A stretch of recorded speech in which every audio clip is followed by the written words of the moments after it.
प्रधानमंत्री नरेंद्र मोदी सरकार को 11 साल पूरे हो रहे हैं।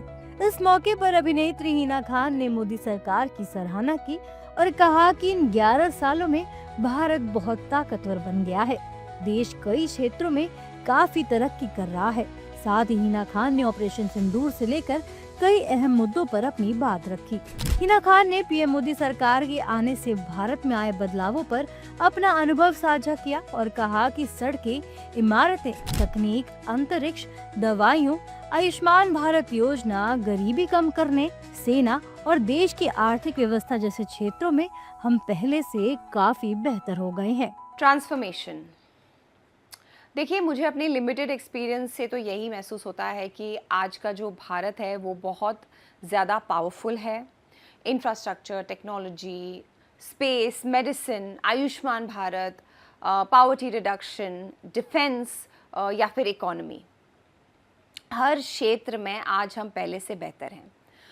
भारत भी एक डेवलप्ड कंट्री बन सकता है, वो भी हमारे लाइफ टाइम में। टू बी वेरी ऑनेस्ट, ये सपना सबसे पहले हमारे प्रधानमंत्री जी ने देखा और जिस तरह से डेवलपमेंट हो रही है, सुधार हो रहा है, मुझे पर्सनली ऐसा विश्वास होता है कि हम सच में विकसित भारत जल्द ही देख पाएंगे। हिना खान ने भरोसा जताया कि भारत आगे चलकर एक मजबूत और पूरी तरह से विकसित देश बनेगा। वहीं ऑपरेशन सिंदूर पर अपना अनुभव साझा करते हुए हिना खान ने बड़ी बात कही। हिना खान ने कहा कि भारत की सबसे खास बात उसकी ट्रांसपेरेंसी है। मैं भले ही देश से बाहर थी, लेकिन जो कुछ हुआ सब साफ पता चल रहा था। देखिए, मैं सबसे पहले तो ये कहना चाहूँगी कि हमारे देश की सबसे अच्छी बात ये है ना कि ट्रांसपेरेंसी है। जो हुआ होता है वो बराबर हमें बताया जाता है और इससे क्या होता है, इससे आपकी गवर्नमेंट की तरफ जो आम लोग हैं, आम जनता है, उनका जो विश्वास है वो दुगना हो जाता है।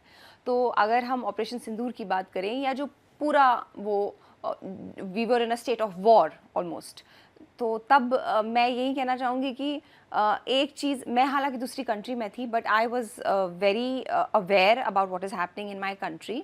अब वॉर तो किसी ने सोचा नहीं था, सब अपने अपने काम पे निकल गए थे, मैं भी अपने काम पे थी। पर एक चीज़ मुझे बहुत बहुत अच्छी लगी कि वहाँ बैठ के भी मुझे पता था कि जो कहा जा रहा है, जो बोला जा रहा है, जो बताया जा रहा है, बहुत ही ट्रांसपेरेंट है और कुछ छुपाया नहीं जा रहा है। तो ये एक बहुत अच्छी बात है हमारे हिंदुस्तान की। आज आप देखिए, इंडिया जो है वो वर्ल्ड की 4th लार्जेस्ट इकॉनमी है और हम 3rd लार्जेस्ट इकॉनमी बन सकते हैं। हम उसकी ओर ग्रो कर रहे हैं। In fact I hope and I wish that we become the 1st largest economy of the world. और we want to work hard. हमें ऑनेस्टली वॉर नहीं चाहिए, पर हमें आतंकवाद भी नहीं चाहिए। ये एक बहुत ही डिफ़िकल्ट टाइम था, हर इंडियन का खून खौल रहा था for all the right reasons. To be very honest, मेरा खून खौल रहा था। मैं तो कश्मीर से थी, तो मैं पर्सनली बहुत ज़्यादा अफेक्टेड थी इस बात से। पर जिस तरह से इंडिया ने ऑपरेशन सिंदूर को कंडक्ट किया, वो आई थिंक आने वाले समय के लिए एक वर्ल्ड मास्टर क्लास है। प्रिसिशन और पावरफुल, जवाब देते हुए एस्केलेट ना करना। I think this is a brilliant combination. हमारी एयर डिफेंस ने भी मैं शान बढ़ाई क्या कहूँ, उन्होंने लिटरली हमें बचाया है। शान तो ऑफ कोर्स हमारी बढ़ाई है, बट हमारे एयर डिफेंस ने जो कमाल किया है by neutralising each and every, आप बॉम्ब कह लो, आप थ्रेट कह लो, आप ड्रोन्स कह लो, up in the air, not even letting it come down and affect us, harm अस।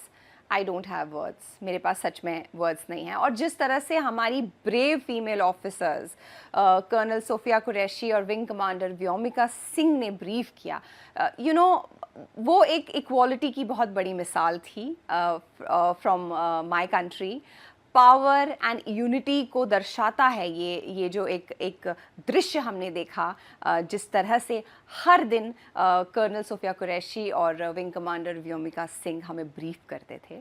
तो मैं ये कहना चाहूँगी कि प्रधानमंत्री जी ने ये भी कहा कि अब भारत रुकेगा नहीं, ये नया इंडिया है। अगर कोई हमला हुआ तो हम वापस जवाब देंगे। ये चेंज एक डॉक्ट्रीन है और ये एक डेवलपिंग इकोनॉमी को प्रोटोकॉल करने के लिए एक महत्वपूर्ण डेटरेंस है। So as an Indian, I would only like to say that I stand with my Prime Minister.